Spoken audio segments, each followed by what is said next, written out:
Hello students, good afternoon. बेटा, आज हम कक्षा 7वीं का रुचिरा में पार्ट 5 का अभ्यास करेंगे। बेटा, इसके पहले 3 क्वेश्चंस हम पहली वीडियो में कर चुके हैं और आज बाकी के क्वेश्चन हम इस वीडियो में करेंगे। तो आइए देखते हैं बेटा। 4th क्वेश्चन है हमारा कि निम्नलिखित पदों का पद परिचय लिखिए। कि इनमें पद परिचय बताना है बेटा। पद परिचय किसको कहते हैं, किनमें मूल शब्द कौन सा है, विभक्ति कौन सी है, वचन कौन सा है, ये सारी चीज़ें क्या है इनका पद परिचय। तो बेटे देखिए, सबसे पहला शब्द है हमारा कन्या। अब कन्या पद है ये, और इसमें कन्या में मूल शब्द क्या है, कन्या। और कन्या क्या है बेटा, हमारा स्त्रीलिंग है और प्रथमा विभक्ति है। वचन कौन सा है, बहुवचन। नेक्स्ट है नारीणाम। अब नारीणाम में बेटा मूल शब्द क्या है, नारी। और ये नारी कौन सा लिंग है, स्त्रीलिंग। और नारीणाम में षष्ठी विभक्ति बहुवचन।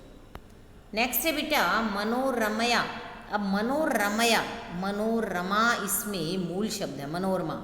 और मनोरमा क्या है बेटा, स्त्रीलिंग है। और मनोरमया तृतीय विभक्ति एकवचन। इसके बाद है पिता। अब पिता में मूल शब्द क्या है, पितृ। ठीक है, पिता में मूल शब्द क्या है, पितृ। पितृ से पिता बना है, तो पितृ क्या है हमारा पुल्लिंग, प्रथमा विभक्ति एकवचन। इसके बाद है शिक्षा यही। शिक्षा यही में मूल शब्द क्या है, शिक्षा।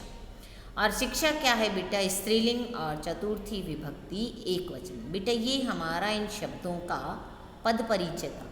आगे देखते हैं हम कि धातु का पद परिचय।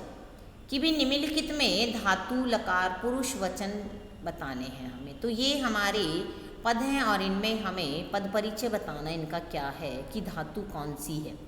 कुर्वंती है पहला। कुर्वंती में क्या है बेटा, क्री धातु है।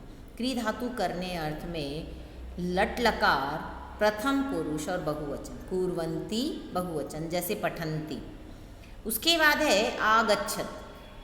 यहाँ आगच्छत में बेटा आ उपसर्ग है, क्योंकि अगच्छत बनता है लंग लकार में तो, और आगच्छत है ये, तो यहाँ आ उपसर्ग है और गम धातु है, क्योंकि गम से गच्छ बना है। और आगच्छत, अगच्छत क्या है हमारा, लंग लकार है, प्रथम पुरुष एकवचन। नीवसंती। अब यहाँ नीवसंती, वसंती हमारा बहुवचन है लट लकार में बेटा, लेकिन नी भी साथ में है, तो नी क्या है, यहाँ उपसर्ग है, वस धातु है रहने अर्थ में, लट लकार प्रथम पुरुष बहुवचन। उसके बाद है गमिष्यति। गमिष्यति में गम धातु है और लट लकार है, प्रथम पुरुष एकवचन है। गमिष्यति, गम यानी जाना। अकरोत। अकरोत में क्री धातु करने अर्थ में, और अकरोत लंग लकार है बेटा, ये प्रथम पुरुष एकवचन। तो बेटा ये हमारा इन शब्द रूप और धातु रूपों का पद परिचय, कि ये जो शब्द और धातुओं के से पद बने हैं इनका पद परिचय बताना है। नेक्स्ट क्वेश्चन है बेटा हमारा कि नीचे लिखे वाक्यों को घटनाक्रम के अनुसार लिखिए। कि घटनाक्रम बेटा कि कौन सी घटना कब घटी, यानी ये जो लाइनें दी गई हैं ये हैं हमारी आगे पीछे। सबसे पहले रमाबाई महोदया का विपिन बिहारी दास के साथ विवाह हुआ, फिर उनका जन्म हुआ, फिर वो उच्च शिक्षा के लिए इंग्लैंड गई, और उसके बाद उनका निधन हो गया। निधन होने के बाद मुंबई नगर में शारदा सदन की स्थापना की, और फिर अपनी माँ से संस्कृत की शिक्षा प्राप्त की। बेटा ये सेंटेंस जो है, ये वाक्य हमारे आगे पीछे लिखे हुए हैं, और इनको सही क्रम से लिखना क्या है, हमारा घटनाक्रम कहलाता है।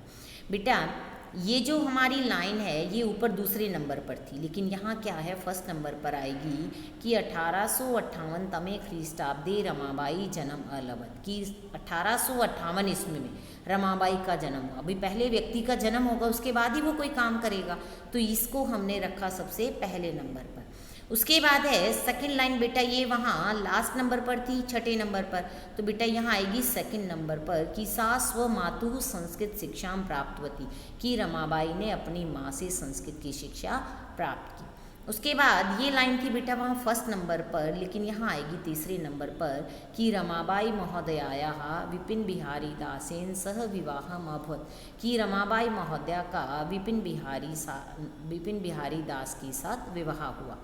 उसके बाद है बेटा ये लाइन वहाँ तीसरे नंबर पर थी और यहाँ आएगी फोर्थ नंबर पर। सा उच्च शिक्षार्थम इंग्लैंड देशम गतवती, कि वह उच्च शिक्षा के लिए अपनी आगे की पढ़ाई के लिए इंग्लैंड देश चली गई। उसके बाद है बेटा सा मुंबई नगरे शारदा सदनम अस्थापित, ये लाइन वहाँ 5वें नंबर पर थी और यहाँ भी बेटा ये लाइन 5वें नंबर पर ही आएगी कि उसने मुंबई नगर में क्या है शारदा सदन की स्थापना की। उसके बाद बेटा ये लाइन वहाँ 4th नंबर पर थी और यहाँ 6ठे नंबर पर आएगी 1922 ईस्वी में क्या है रमाबाई महोदया का निधन हो गया। बेटा ये चैप्टर अब हो गया हमारा समाप्त और मुझे पूरी उम्मीद है कि आप लोगों को ये चीज़ें अच्छे से समझ में आ गई होंगी। धन्यवाद।